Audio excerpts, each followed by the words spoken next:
Salud amigos, tripulantes de nuestra querida, contaminada y única nave espacial. La misma que, desde la última vez que nos vimos por estos medios, ha dado otra vuelta sobre su eje imaginario y, por supuesto, sigue generando acontecimientos en pleno desarrollo. Acontecimientos que hoy nos dan una idea del reacomodo descarado de las áreas de influencia de las grandes potencias, las viejas potencias coloniales, en las áreas de lo que han dado en llamar tercer mundo, pero que por la riqueza sería el primero, ¿no? Y esto también nos retrotrae aquello de que hay dos teatros de operaciones.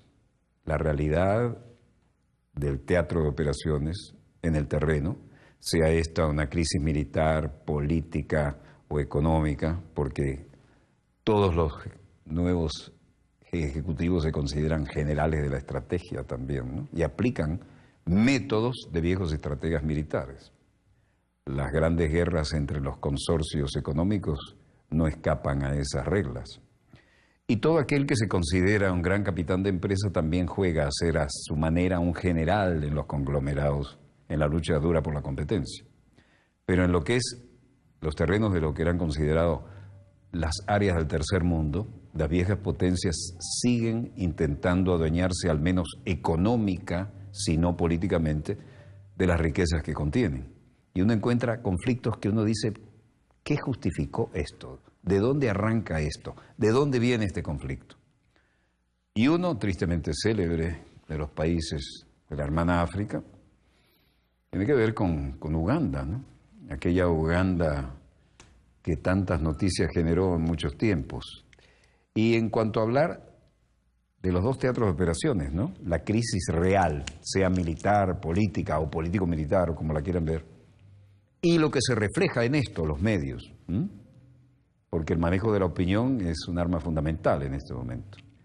Bueno, en esta confrontación que se ha generado en Uganda, y veamos cómo se juega duro en un país del tercer mundo donde las viejas potencias coloniales hicieron y deshicieron, llegaron a bloquear, cómo no, Internet. Cuando yo conocí Internet todavía era un secreto militar y estábamos en las maniobras de OTAN hace bastante tiempo atrás. Ahora todos sabemos que está en casa, pero no solo se bloquean los medios de comunicación habituales, sino la Internet, que puede definir situaciones críticas en eso por su valor estratégico comunicacional. Veamos mejor los acontecimientos en pleno desarrollo y vayamos al terreno. Dejemos de lado la teoría y veremos por qué y cómo, donde las viejas potencias coloniales hacían lo que les daba la gana con las riquezas minerales y con la explotación humana, ahora la situación es de la gente que busca su lugar bajo el sol, pero mucha gente está interesada en que no ocurra. Esto es Kampala, Uganda. Y aquí escucharemos a Ahmed Ziwa, uno de los que estaban allí, dicen, porque queremos votar. Pero el tiempo pasa y pasa y no queremos abandonar este lugar sin ejercer nuestro derecho, que queremos ejercer un cambio político.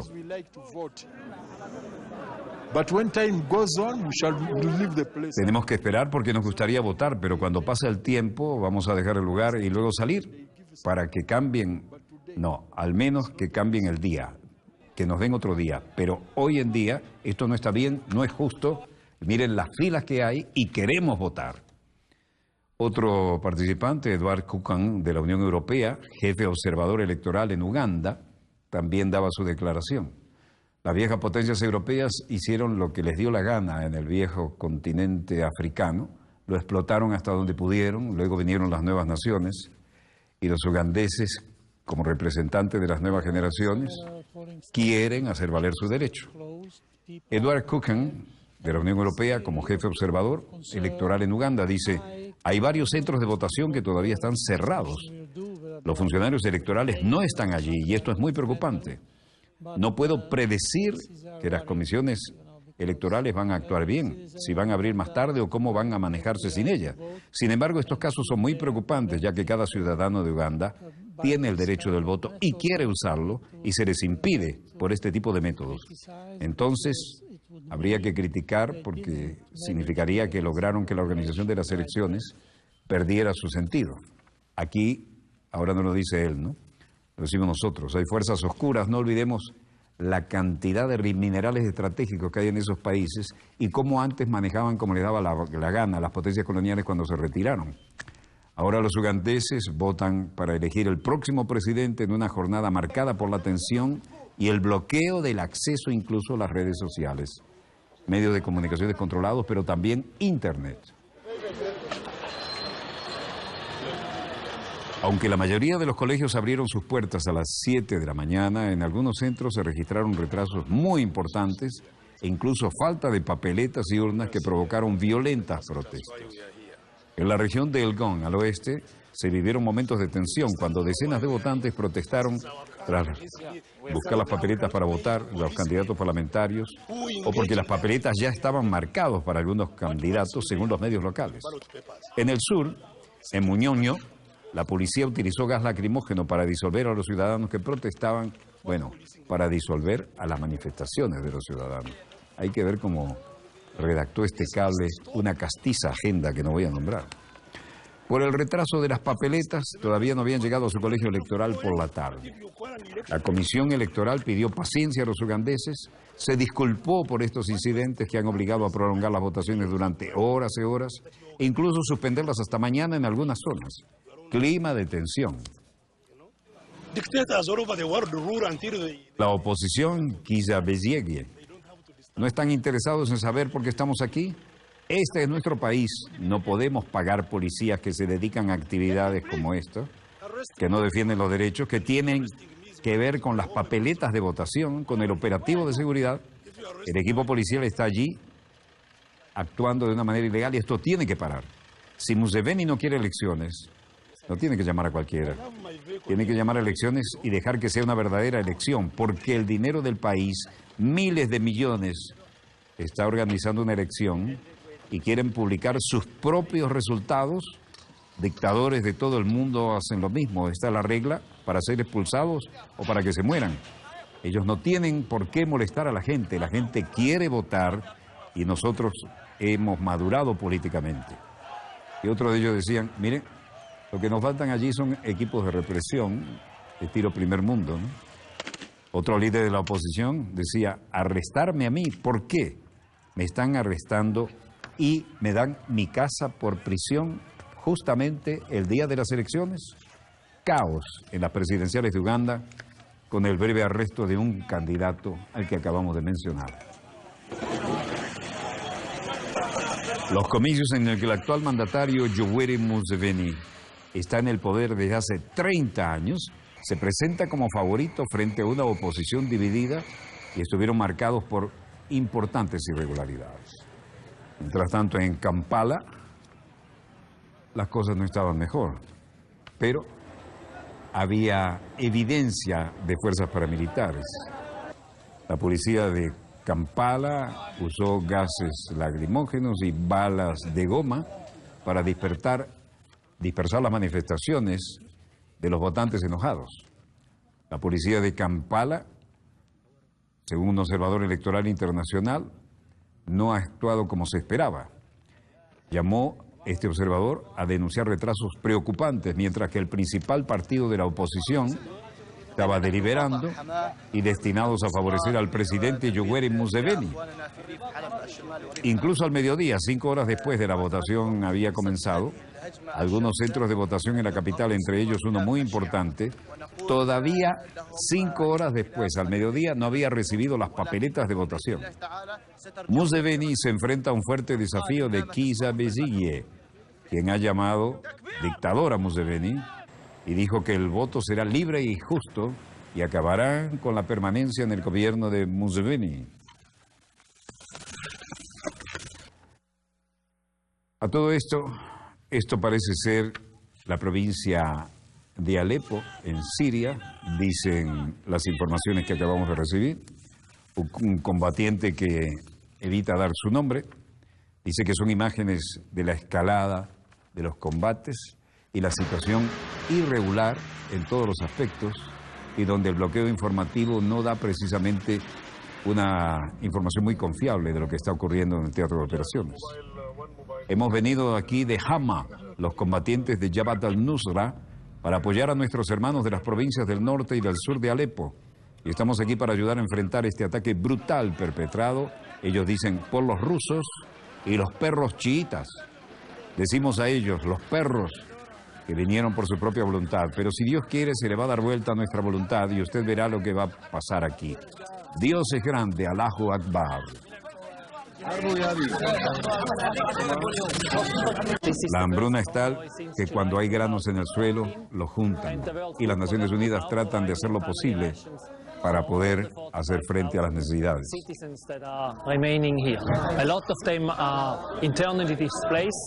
Jacob Kerim, director del Programa Mundial de Alimentos, decía, este es el primer convoy desde julio de 2014 y el Programa Mundial de Alimentos ahora está proporcionando raciones familiares para todos los 45.000 ciudadanos que se están quedando aquí. El portavoz de las Naciones Unidas, Stefan Dujarric, decía hoy, solo para ustedes en Siria estas cosas sobre Mistura, enviado especial para Siria, tuvo una conferencia telefónica hoy con 18 países que forman parte del Grupo de Apoyo Internacional. Dijo que los miembros del Grupo de Apoyo alentaron a que 114 camiones habían sido capaces de llegar a 82.000 personas en partes sitiadas de Siria con alimentos y elementos básicos, incluyendo Madaya, Mudayamiyya, Kefraya, Fua y Zabadini. Estaban muy satisfechos de que tantas personas habían sido provistos de ayuda, pero agregó que es necesario ir mucho más allá y ayudar a todos aquellos que lo necesitan en Siria. Solo para darle un poco más de los detalles, hemos recibido en Madaya Zabadani alimentación y apoyo sanitario, alcanzando a 40.000 beneficiarios con alimentos, artículos para el hogar y asistencia sanitaria básica. Se llegó también a ayudar a 22.000 personas necesitadas en Muadamiyya y para 20.000 beneficiarios en Fuak y Refaya, convoyes adicionales en las mismas poblaciones de otras zonas sitiadas. Plantean en los próximos días y la comunidad humanitaria sigue pidiendo incondicional ayuda, continuando sin restricciones. Hay acceso a 4.600.000 personas que tienen serios problemas para alcanzar lo básico en una zona sitiada a través de Siria. Y los asistentes han entregado lo que han podido en todos los camiones en un número no determinado de localidades. En suma, la ayuda humanitaria llega ahora hasta 5 localidades sitiadas en Siria. Y ahora estamos en Damasco.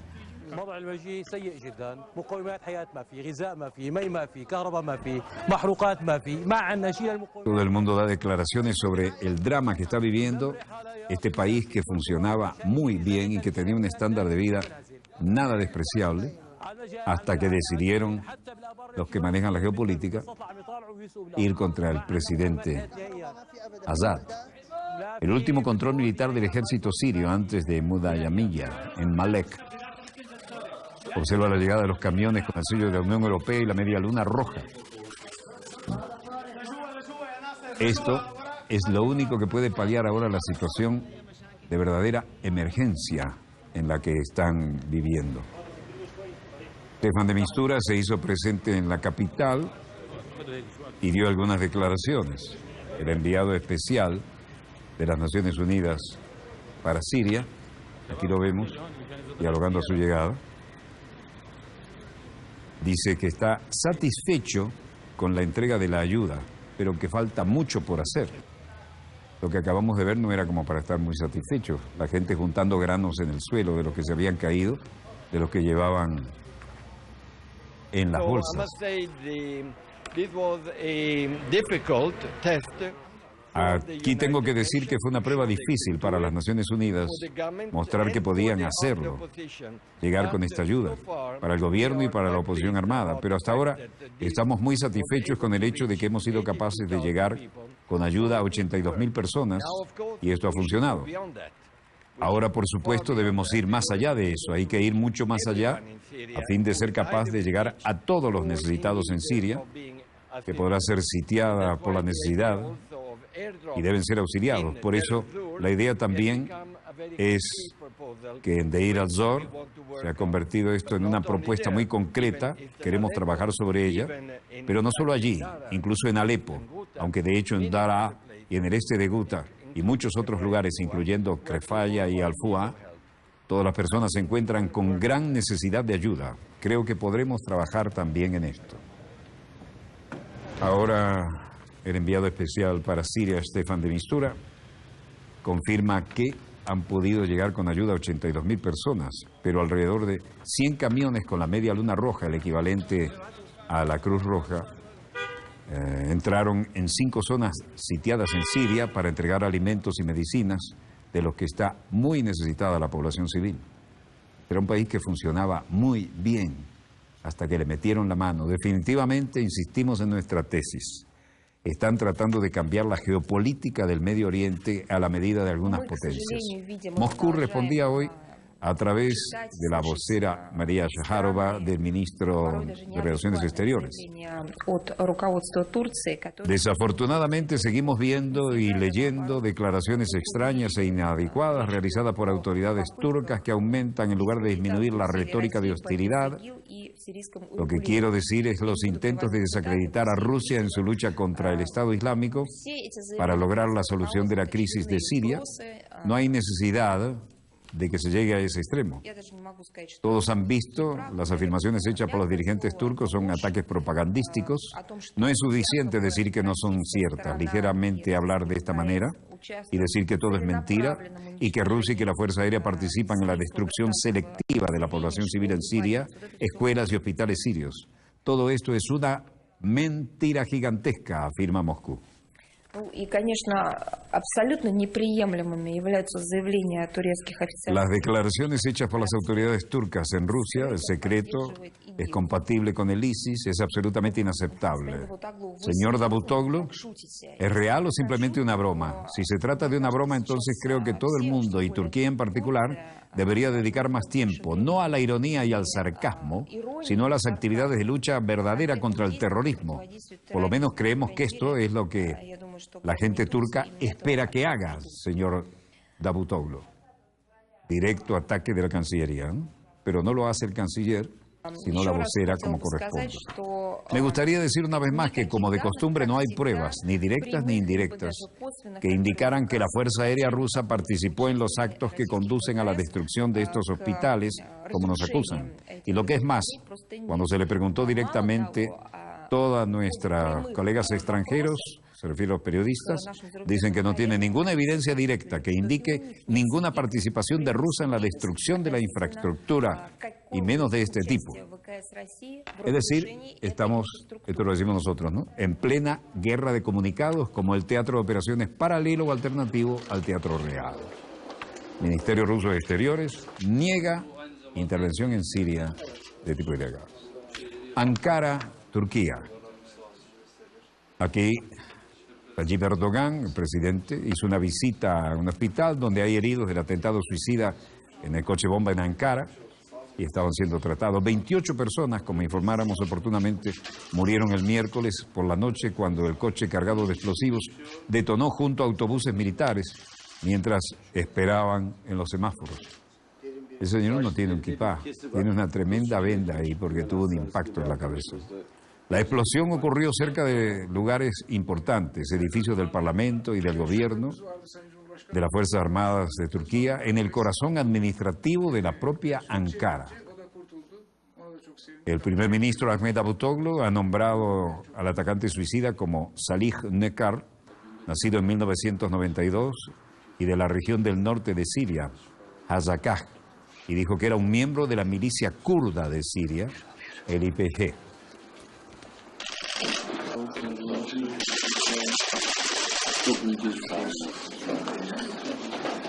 Las últimas informaciones hablan de 6 muertos y varios heridos en una explosión contra otro convoy militar en Turquía. Turquía, como dijimos, verdadero cuartel oriental de la OTAN. Es un papel importante el que juegan las Fuerzas Armadas en este país. Y el periódico libanés Daily Star informa que la explosión tuvo lugar cerca de la ciudad de Lisem, en la provincia turca de Diyarbakir. Varios equipos médicos y de la policía acudieron al lugar de los hechos y los servicios de seguridad han puesto en marcha una operación antiterrorista con gran desplazamiento de efectivos. Ya en diciembre de 2015, en varias ciudades de esta provincia de mayoría kurda, se había establecido el toque de queda. Sin embargo, los enfrentamientos continúan entre los miembros del Partido de los Trabajadores del Kurdistán y miembros de los cuerpos de seguridad. Esta acción se suma a la explosión que se produjo ayer en la capital del país, Ankara, en un céntrico barrio cercano al Parlamento, y las sedes del mando de la Armada y del Estado Mayor y del Ministerio del Interior, casi nada. El gobernador de la ciudad, Mehmet Kaliklar, ha asegurado que un mínimo de 28 personas han fallecido y otras 61 están heridas de mayor o menor gravedad. Turquía acusa directamente a las milicias kurdas por el atentado con bomba en Ankara, que ha dejado como mínimo 28 muertos.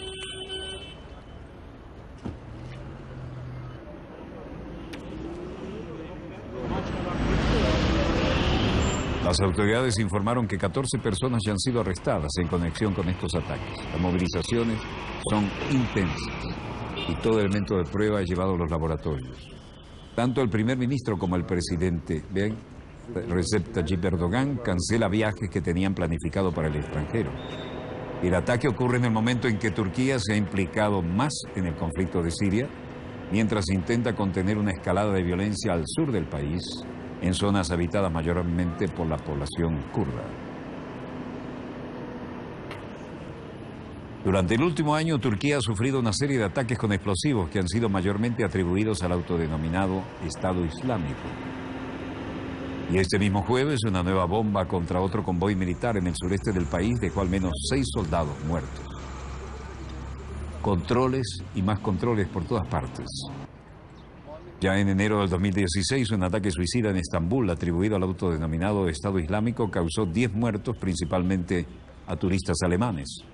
Recuerdan esa información dramática que mostramos en su debido momento. Y en octubre de 2015 murieron más de 100 personas en un doble atentado suicida contra una manifestación de paz de grupos prokurdos en la propia Ankara. Se notan los destrozos en lo que antes eran tranquilas viviendas de clase trabajadora. Se siguen desplazando las figuras protagonistas, sigue habiendo reuniones de alto nivel, pero las cosas no parecen haber bajado en cuanto a la tensión. Acá, un herido habla con Davutoglu y le dijo: sí, esto sucedió un par de segundos más tarde, si no, no hubiera estado aquí ahora. Gracias a Dios me había desplazado un poco del lugar de la explosión. Si no, no estaría hablando con usted aquí. El jefe de gobierno visita a los sobrevivientes, ya que al menos 28 muertos hubo en el ataque cerca de las instalaciones militares en Ankara. Solo 4 meses después del ataque yihadista, se cobrará la vida de un centenar de personas en pleno centro de la capital, Ankara. La capital turca ha vuelto a vivir un nuevo atentado y en este caso ha sido el coche bomba que hizo explosión a las 17:31 y junto a varios autobuses estacionados cerca de la comandancia del ejército y de la Fuerza Aérea en un acuartelamiento militar, según el gobierno. Estos son los que sobrevivieron al ataque en el que murieron 28 personas. El presidente de la República, Recep Tayyip Erdogan, como el primer ministro, Ahmet Davutoglu, cancelaron sus viajes previstos para este jueves en el exterior y se han reunido de emergencia para evaluar la situación ante la ausencia de líderes turcos. Se ha suspendido la cumbre que iba a tener lugar mañana en Bruselas sobre la crisis de los refugiados. El efecto dominó se reflejó en Bruselas. Por el momento no tenemos indicios de quién ha sido culpable de este ataque terrorista, pero trataremos de resolver este tema y lo antes posible, ha afirmado el viceprimer ministro y portavoz del Ejecutivo, Numan Kurtulmus, y ha prometido dilucidar quién dio la información, las armas y quién dio el apoyo político a los autores del atentado. Se ha atribuido un complot contra Turquía, así lo han tomado, y citando a los ataques sufridos por el país en los últimos meses, y parece haber una correlación en esto. Por el momento, se desconoce el número de muertos civiles y militares en realidad. Y Kurtulmus ha asegurado que hay en ambos campos. Moscú también seguía de cerca los acontecimientos internacionales y hubo declaraciones hoy por parte de la vocera de la Cancillería de la Federación Rusa.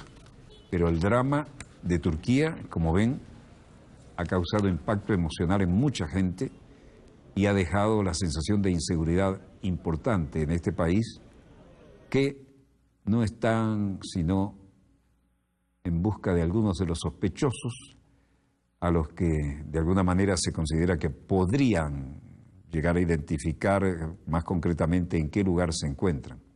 Por el momento se desconoce el número de muertos civiles y militares, esto ha sido guardado con discreción. La reacción de la Cancillería turca a través de su vocera, María Shaharova, dice: quiero decir que vemos el territorio de Siria como un Estado soberano y es extraño que muchos otros países no lo hagan así. Se solicita este tipo de preguntas. Cualquier incursión en el territorio de un Estado soberano sería ilegal. Esa es una verdad fundamental. Así respondo a su pregunta. En lo que se refiere a la cuestión de establecer identidades territoriales independientes en territorio de Siria, la Federación Rusa ha estado diciendo esto durante los últimos años. Vemos a Siria como un Estado independiente, soberano, democrático, en el que los representantes de muchas religiones pueden convivir y coexistir en paz. Siempre se ha subrayado que vemos este Estado como indivisible. Es decir, Rusia advierte que cualquier incursión terrestre en Siria será considerada ilegal y que Siria no puede ser dividida. Lo ha advertido este jueves claramente la Cancillería, y cualquier invasión contra el territorio de un Estado soberano es ilegal, enfatizaron. Y aquí estamos en Al-Azakah. Los kurdos reaccionan en Siria. Vaya, modernos uniformes de camuflaje pixelado, ¿no? Talal Silo, de las Fuerzas Democráticas de Siria, así se autodenominan, leía un comunicado y decía: ayer se produjo una explosión en Ankara donde atacaron a civiles. Nosotros, las Fuerzas Democráticas de Siria, condenamos enérgicamente los ataques contra civiles y hacemos un llamado a los que cometieron este acto inhumano para poner fin a estos actos terroristas. Y hacemos un llamado a la comunidad internacional a redoblar sus esfuerzos en la lucha contra el terrorismo y los intentos de desarraigar poblaciones. En suma, Turquía acusa a los milicianos kurdos de Siria del atentado en Ankara ahora. Y esto se sigue complicando. El primer ministro turco, Ahmet Davutoglu, ha acusado a las milicias kurdo-sirias, las de YPG, y al grupo armado kurdo-turco, PKK, de haber cometido conjuntamente el atentado que el miércoles se cobró la vida de 28 personas y dejó a 61 heridas de mayor gravedad. El mandatario islamista informó que la policía ha identificado al autor del ataque, que se inmoló al volante de un vehículo cargado de explosivos. Lo identificaron como Salih Nekar, de nacionalidad siria, nacido en la región de Azakah, y que se habría infiltrado en Turquía desde el vecino país. Las ambulancias no han tenido un minuto de descanso, el personal médico y paramédico tampoco, y el clima de tensión se vive día y noche. Los vínculos de las YPG, Unidades de Protección Popular, con el ataque están claros, afirmó Davutoglu en rueda de prensa en el Estado Mayor de las Fuerzas Armadas. El atentado fue cometido por un miembro que ya hemos identificado y participante de una organización terrorista. Como ven, dramáticos acontecimientos en pleno desarrollo y se ha descalabrado toda la unión y la relativa tranquilidad que había en esta zona, aún en países donde hay gobiernos fuertes. Ustedes se cansaron de oírnos decir, ¿no? Turquía es la cuña oriental de la Organización del Tratado del Atlántico Norte, ¿no? Bueno, recuerden que les dijimos aquí, el tema es que hay unas peculiaridades. La religión musulmana forma parte de la combinación Fuerzas Armadas y religión. Pero la inestabilidad que está generando aquí no es casualidad. Y esto, recuerden ustedes, también pone en entredicho, tan cerca de Crimea, donde los imperios luchan desde 1853 y donde apareció el primer corresponsal de guerra a los tiempos modernos, ¿no? La flota del Mar Negro, que recibe las órdenes de Moscú, tiene que pasar por el famoso estrecho donde técnicamente de un lado termina Europa y del otro comienza Asia. Y toda esta movilidad en la zona tiene varias lecturas, ¿no? Que no es el caso de hacerlas aquí porque nos llevaría un programa completo. Pero alguien está pateando el tablero y aquellos países que aún por la fuerza mantenían control y verticalidad, parecería que lo están perdiendo. Y la orden del día en todos estos países que funcionaban militar y de alguna manera verticalmente, se encuentran ahora sorprendidos por olas, no terroristas aislados, olas de terrorismo. El panorama está realmente complicado, ¿no? Bueno, señora Angela Merkel estaba haciendo unas declaraciones, pero en este momento acaba de levantarse, puso fin a las mismas. Algo tenemos que contarles. Breve corte y volvemos con más acontecimientos en pleno desarrollo. No se muevan, ya volvemos.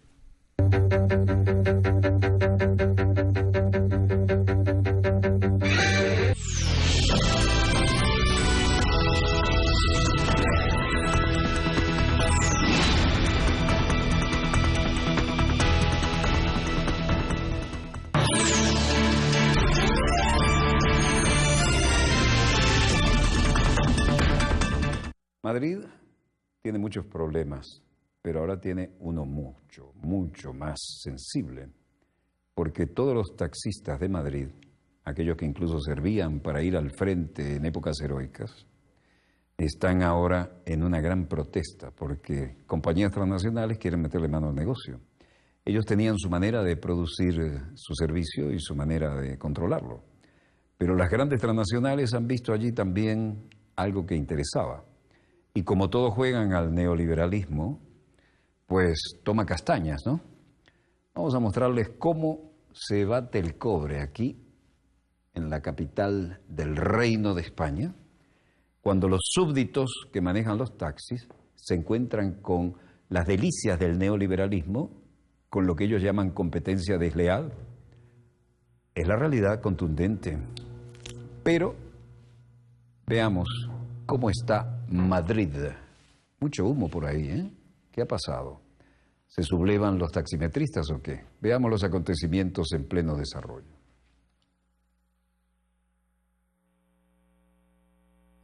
Es que solo quieren liberalizar el sector, dicen algunos. Lo que ocurre es que quieren darle a las grandes empresas, Uber y uno o dos grandes compañías multinacionales, lo que es nuestro pan de cada día. Y decidieron ser noticia y hacerse notar. Y ahí va. Taxistas españoles cerraron parcialmente un bulevar central de Madrid, hicieron sonar sus bocinas, encendieron fuegos artificiales y agitaron en protesta todo lo que tenían.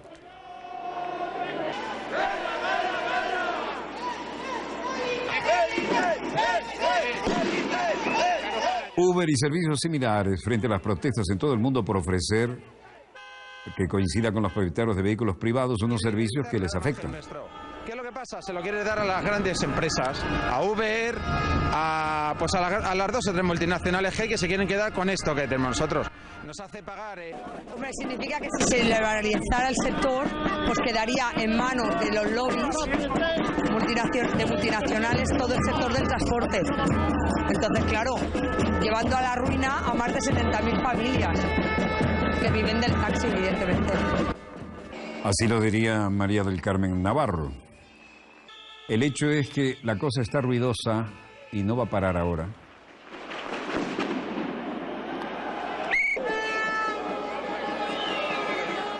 Uber y servicios similares frente a la protesta de todo el mundo que coincida con los propietarios de vehículos privados.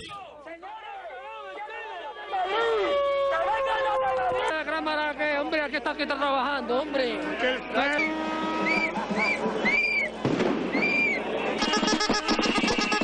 La dama del volante que hablaba antes era María del Carmen y es presidenta de una asociación local de taxistas.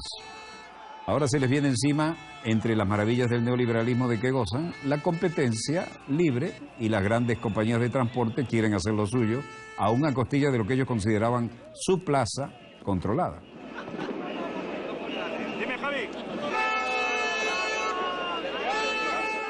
El mensaje fundamental es: si se liberaliza el sector del transporte, que estará en manos de los grupos de presión y de las grandes compañías multinacionales, conduciendo más de 70.000 familias a la quiebra, esas son las familias que viven del taxi, así lo dijeron. Y sigue el clima de tensión allí. El ICBC sigue de cerca la investigación del lavado de dinero en España en su sucursal en Madrid. La banca ICBC es el Banco Industrial y Comercial de China. Seguirá de cerca el desarrollo de la investigación de España en su rama de Madrid para el bloqueo de dinero. El personal y los abogados de ICBC Europa han llegado a la sede central de Madrid, señaló la misma fuente que hablaba a nombre de la gran banca. Mientras tanto, la sucursal del banco en Madrid está cooperando con la investigación activa, de acuerdo con los voceros de la propia banca china ICBC. Según los medios españoles, los agentes de la Unidad Operativa Central de la Guardia Civil, en una acción coordinada por el fiscal anticorrupción, buscaron la sede central en Madrid el miércoles por la mañana para hacer una investigación a fondo sobre presunto lavado de dinero. Al menos 5 personas, todas de nacionalidad china, han sido detenidas y serán transferidos a la Guardia Civil en 3 cantos antes de ir a llevarlos a la corte. Esta operación se asocia con otra llamada Operación Serpiente, en la que se detuvo a más de 30 personas, incluyendo 26 ciudadanos chinos, en mayo de 2015. Mientras tanto, en Beijing, la Cancillería ha encajado el golpe y de alguna manera han salido a comentarlo. Hong Lei, el portavoz del Ministerio de Relaciones Exteriores, tenía que hacer frente a las obvias y necesarias preguntas.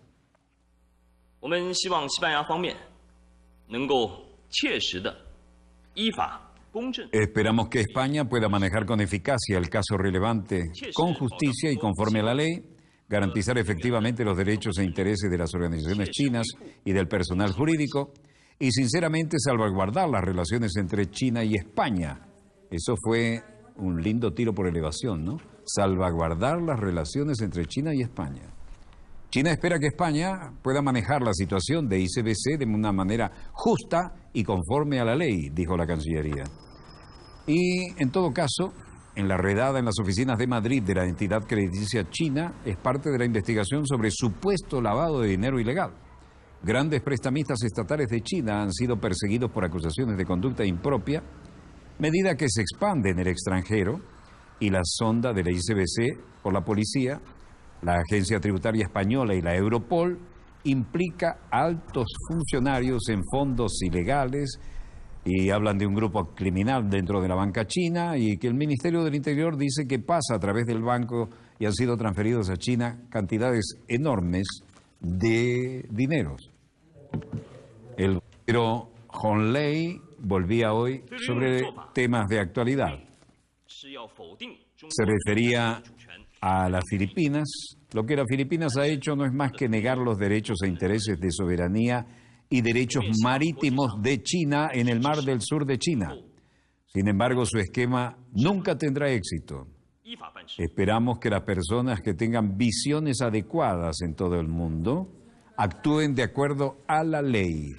China está hablando duro ahora, defendiendo sus intereses, y dice que el régimen de Filipinas actúa en el sur del Mar de la China presionando los intereses soberanos de China y que no tendrá éxito. China reclama prácticamente todo el mar del sur de China y rechaza la autoridad de la Corte Permanente de Arbitraje de La Haya en la audiencia disputada con Filipinas. Mientras tanto, en Düsseldorf, Alemania, las noticias son de otro carácter. El titular, seleccionado para la investigación del Comité de Estado en el Parlamento del Norte de Rhine-Westfalia, Peter Weisenbach, dice respecto a cómo se está batiendo el cobre sobre la investigación sobre los ataques de la víspera de Año Nuevo en Colonia. El Comité Selecto del Parlamento del Estado de Renania del Norte-Westfalia inició investigaciones en los asaltos de cientos de mujeres durante las celebraciones de Año Nuevo en Colonia, violaciones. Fin de año en Colonia, si se me permite usar esa frase, ha traído a la prensa la atención mundial que hemos tenido hasta en el Washington Post, en el New York Times y en los periódicos japoneses, la BBC incluso, la televisión australiana incluso. Todos los medios de comunicación con su presencia nos muestran que tenemos una tarea por delante de nosotros y somos conscientes de nuestra responsabilidad. Esto se debe a la cantidad de violaciones, presuntamente por extranjeros, trabajadores allí, de mujeres al comienzo del nuevo año en la ciudad de Colonia. Y ahora en Atenas las cosas siguen siendo más que noticiosas. El canciller italiano Paolo Gentiloni se reunía con su contraparte y decía, después de una bilateral importante,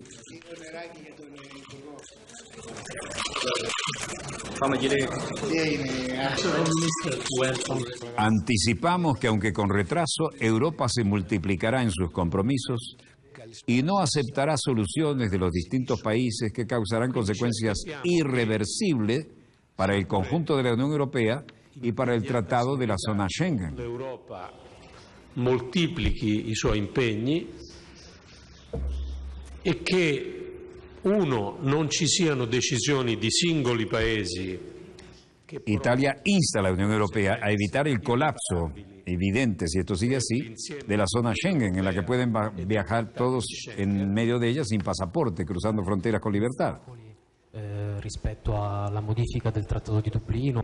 Che la Commissione, La Comisión Europea, de acuerdo con su horario, debe poner en marcha en marzo la revisión del reglamento de Dublín. Las acciones unilaterales que conducirán al colapso del Tratado de Schengen deben evitarse y la revisión del reglamento Dublin II debe ser puesto en marcha el próximo mes. Dal prossimo mese la revisione del regolamento di Dublino. Luego, a otra pregunta, ninguna de ellas fue mucho más allá de este tema fundamental para Europa. Dijo, para algunos, creer que los países que están en la primera línea de las llegadas de inmigrantes deben tener la carga y hacerse cargo solo de ellos, sino también el alojamiento. Bueno, hay compromisos muy claros acerca de esto y hasta ahora se han implementado. La carga de acoger todos los que tienen derecho al asilo, los que no pueden regresar a sus países. Esto es responsabilidad de toda la Unión Europea. No puede ser responsabilidad de un solo país. Bene, questo è ovvio che è un compito europeo e non può essere il compito di un singolo paese di primo arrivo. Bueno, algunos estados como Hungría, Polonia y la República Checa y Eslovaquia dijeron esta semana que no debe haber controles más estrictos en la frontera de los países vecinos de los Balcanes. Y Grecia, si los intentos para limitar los números que llegan a Grecia desde Turquía también fallaron. Bueno, estamos en Bruselas, David Cameron y Donald Tusk. A Cameron le gusta jugar como muy suelto ante las cámaras. Eso es lo que esperan sus electores. Pero Cameron se reúne con la cumbre de la Unión Europea y tiene varias cositas que preocupan puertas adentro. Cameron está dispuesto a terminar la semana en Bruselas con un acuerdo que se pueda llamar una victoria, por lo que puede entonces comenzar a hacer campaña para mantener a Gran Bretaña en la Unión Europea antes del referéndum que ampliamente se está esperando y que se celebrará a finales de junio. El primer ministro David Cameron se reunió con el presidente del Consejo de la Unión Europea, Donald Tusk, antes de la cumbre de la Unión Europea. La canciller alemana Angela Merkel se entrevistó con su homólogo francés François Hollande antes de la reunión y dijeron que su país estaba dispuesto a hacer todo lo posible para crear condiciones para que Gran Bretaña pueda seguir siendo parte de la Unión Europea. Angela Merkel está muy interesada en eso. Pero Hollande dejó claro que si las demandas británicas no son tenidas en cuenta, irían en detrimento del bloque. Subyace el optimismo de una sensación generalizada de que los líderes no logran acordar los términos, van a perder la oportunidad de terminar la renegociación británica y de convertir las preocupaciones más urgentes, como la crisis de los refugiados, podrían tal vez salir adelante. Los pesos pesados en Bruselas, Jean-Claude Juncker decía hoy I'm quite confident that we will have a deal. Estoy bastante seguro de que tendremos un acuerdo durante este Consejo Europeo. Tenemos que resolver una serie de cuestiones entre las personas que están mencionadas sobre restricciones de acceso a las prestaciones sociales a los trabajadores de la Unión Europea durante un máximo de 4 años después de su llegada. Fíjense ustedes, sí pueden venir a trabajar, pero no tendrán prestaciones sociales como los demás. Vaya temita, ¿no? Y estoy convencido de que Gran Bretaña será un miembro constructivo y activo de la Unión Europea. Gran Bretaña sutilmente está chantajeando. Si no respetan mis intereses, cuidado y me voy de la Unión Europea, ¿no? Y Jean-Claude Juncker dijo que hay bastante confianza del acuerdo entre la Unión Europea y Gran Bretaña. A bordo del avión del Papa, desde Ciudad Juárez, en México, hacia Roma. Un rapporto amoroso con una donna que no sea la tua moglie. Una amistad con una mujer no es un pecado, es una amistad. Una relación romántica con una mujer que no es su esposa es pecado, ¿entienden? Pero el Papa necesita también tener en cuenta el punto de vista de las mujeres, ¿no? El Papa también tiene un corazón que puede tener una sana amistad, incluso una santa amistad con una mujer.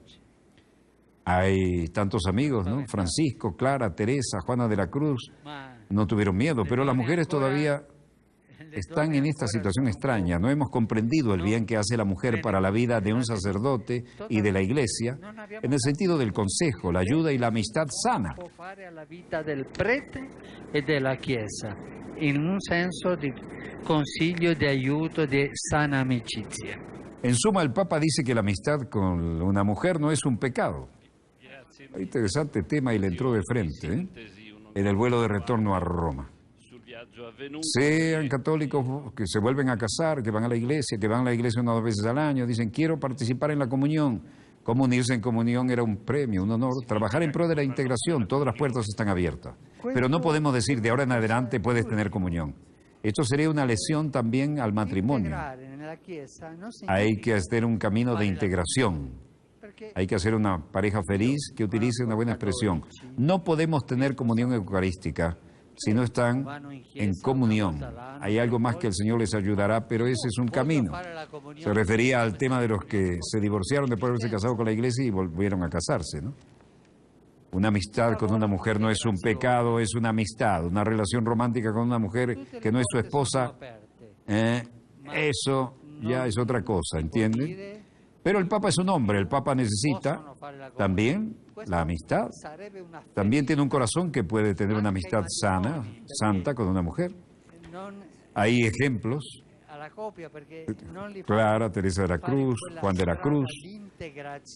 Hemos comprendido el bien que hace una mujer para la vida de un sacerdote y de la Iglesia en el sentido del consejo, de la ayuda y de la amistad saludable. Metió el dedo en el ventilador, ¿eh? El programa reiteró que no había sugerencias del Papa para que rompieran el voto de celibato. La loro integrazione è rimasta lì. Se c'è qualcosa di più, il Signore dirà con loro, ma è un cammino, una strada. Y esto venía al caso porque la BBC, en el programa Panorama, emitió un programa en que se afirmaba que había cartas del ex Papa Juan Pablo II que reveló una amistad intensa con una mujer conocida como Ana Teresa Jimenieka.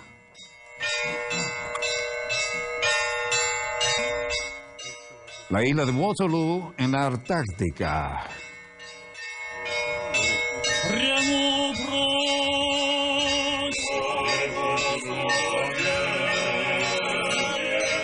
Oigan este gol de media cancha. El patriarca ortodoxo ruso celebra misa en la Antártida.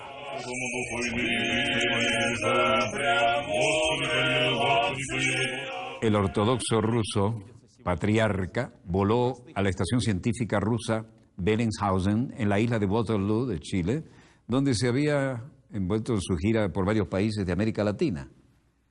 Y se adaptó a las circunstancias. El portavoz del patriarca Alexander Volkov ha apodado la visita un acontecimiento histórico en la vida de la ortodoxia rusa y dijo que era una prueba de que la Iglesia Ortodoxa rusa ejercía su función en todos los continentes. Y vaya que sí. El servicio asistido por los exploradores polares rusos y extranjeros se celebró en la iglesia de la Santa Trinidad, único lugar de culto ortodoxo en la Antártida. Y aquí están la mayoría de los habitantes. Por cierto, llegó la noticia de que unos 15.000 de ellos estaban en peligro porque se habían montado en un iceberg que se desprendió y salió a la deriva. 15.000 pingüinos se imaginan a la deriva en un iceberg. La semana pasada, Kirill celebró una reunión histórica con el católico Francisco en Cuba, como mostramos aquí en dossier, que reúne a las dos iglesias de casi 1000 años después de que las ramas oriental y occidental del cristianismo se habían separado. El Papa y el Patriarca realizaron un llamamiento mundial para la protección de los cristianos bajo las circunstancias que se viven en el Medio Oriente. Bueno, como ustedes saben, pingüinos solo hay en el sur. Pero el tema ahora es, ¿qué pasó con los 15.000 pingüinos que se fueron a la deriva en un gran bloque de hielo que se desprendió de la masa antártica? Vean cómo se alimentan ahí. Fantástico esto. He visto algunos, pero no fui más al sur de las Malvinas. Allá también hay algunas ocasiones de ver algunos. Pero realmente esto está bien al sur y bien al frío. ¿Qué pasó con esos 15.000? No lo sabemos. Cambiando de ambiente, dejemos el paso característico y veamos lo que solamente se puede ver si usted viaja muy, muy al sur o si tiene algún zoológico que valga la pena. En Washington, el asesor de Seguridad Nacional para Asuntos Estratégicos de la Comunicación, Estrategia de la Comunicación, Ben Rhodes, decía... Okay, so I'll just make a few opening comments. You saw the announcement that mutations on rights and that will be, of course... Ahora, por supuesto, el tema de los derechos humanos, elevamos regularmente toda una serie de cuestiones en torno a ciertos casos. Hablamos de los presos, ciertas maneras y patrones de detención, ciertas limitaciones en los derechos. Eso será, por supuesto, una parte de la discusión. No olvidemos que es inminente una visita de Obama a Cuba, ¿no? Y la política hacia Cuba de Obama pretende ser irreversible, dice la Casa Blanca. Por lo tanto, hemos visto sin duda un aumento en el número de cubanos, particularmente los cubanos que viajan a América Central, como parte de un esfuerzo para hacer su camino a los Estados Unidos. Creo que está vinculado a las expectativas en torno a los cambios de política, sino también que hay mayor libertad de movimiento para los cubanos para viajar desde Cuba y, francamente, en algunos casos aumentó los recursos para el cambio de nuestras políticas en otros países. No estamos considerando la instauración de un cambio con respecto a la política de pies secos, pies mojados, un aspecto técnico, ¿no?, que cambia la llegada de los cubanos, sino que se ve regularmente en nuestras políticas migratorias más amplias. Tenemos un diálogo con los cubanos sobre esas cuestiones y está en desarrollo. So, we want to make this policy change irreversible. Queremos hacer cambios de esta política que es irreversible, y eso significa que queremos los vínculos entre cubanos y estadounidenses, y los vínculos entre nuestras empresas, y la vinculación entre nuestros países para ganar impulso, de manera que haya una inevitabilidad en la apertura que está tomando forma, y colocar un aumento de actividad entre nuestros países. A otra pregunta dijo... Respecto a la bahía de Guantánamo, estoy seguro de que será parte de la discusión. Lo sé porque he tenido una discusión muchas veces con mis homólogos cubanos. Ellos son insistentes, obviamente, que nuestra presencia no es legítima y que, que la facilidad debe ser devuelta a ellos. Pero, de nuevo, no está sobre la mesa como parte de nuestras discusiones. Estamos centrados en una gran gama de temas que hemos discutido, pero estoy seguro que van a ponerlo sobre la mesa y sigue siendo un tema de interés para ellos. La política hacia Cuba de Obama pretende ser irreversible, dice la Casa Blanca. Y queremos hacer que este cambio de política signifique que quede claro que queremos ver los vínculos entre cubanos y estadounidenses y los vínculos entre nuestras empresas y la vinculación, el enganche entre nuestros países para ganar tal impulso que transforme esto en algo inevitable.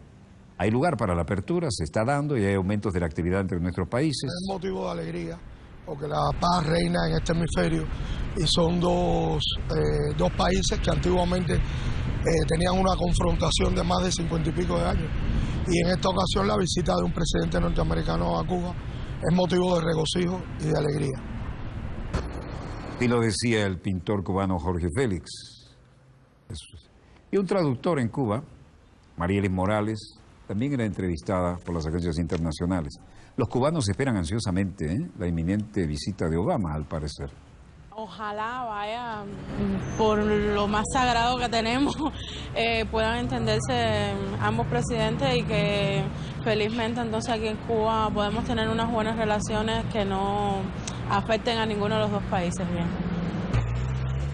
Y si hay unas cosas típicas en Cuba son también los habanos y los tabaqueros. Aquí tenemos una jubilada tabaquera, un jubilado, ¿no? Luis Fernández. Esto es lo que se ve a una caja de habano, para que fume tabaco habano también, para que vea cómo es Cuba. Gracias. Bueno, una caja de típicos habanos para Obama le esperan, y los cubanos esperan ansiosamente la inminente visita de Obama. Esta es la oficina de intereses de Estados Unidos, ahora es nuevamente sede de la embajada, característico edificio en el Malecón, y frente a ellos hay un pabellón con decenas de mástiles donde ondean decenas de banderas cubanas allí también. Esta vez no le han entrado por ahí. Bueno, en todo caso, la Casa Blanca dijo que van a visitar a Cuba en ruta hacia Argentina, pero no hay duda que será de enorme expectativa periodística la visita de Obama a la hermana República de Cuba. Es una toma a la puesta de sol, ¿no? Aquí, en el último piso, hay un bar, y en ese bar tenían el mascarón de proa de aquel buque de guerra que hicieron estallar como pretexto para la guerra en Cuba, ¿no? Ese mascarón después lo cambiaron de allí. Y en una oportunidad en la Cuarta República estuve en un cóctel que daba la Embajada de Cuba y en la residencia del embajador me filtré por ahí con mi traguito ahí, con mi mojito, y me fui hasta el fondo. Y en el fondo, que había un gran césped, muy cuidado como si fuera un campo de golf, allá en la pared del fondo estaba lo que yo considero, por las fotos que he visto y los dibujos que he visto, el verdadero mascarón de proa, a menos que lo hubieran sacado del último piso donde estaba el bar y el lugar de relax de la embajada, donde no estuve. Pero sí en la residencia del embajador, en tiempos de la Cuarta República, en un cóctel. Y estaba ese mascarón de proa allá, al fondo del césped. ¿Dónde está ahora? No lo sé, pero siempre fue un motivo importante en las relaciones entre Estados Unidos y Cuba, porque fue a partir de la voladura del Maine, que así llamaba el buque de guerra, sospechosísima voladura, que se dio el pretexto para tomar acciones militares sobre la isla, ¿no? Pero en fin, tiempos nuevos, hombres nuevos, y esperamos que ideas y relaciones nuevas, que así sea por el bien de todos. Finaliza aquí nuestro dossier desde el estudio 3 de Venezolana de Televisión, el canal más antiguo de la República Bolivariana de Venezuela, y dossier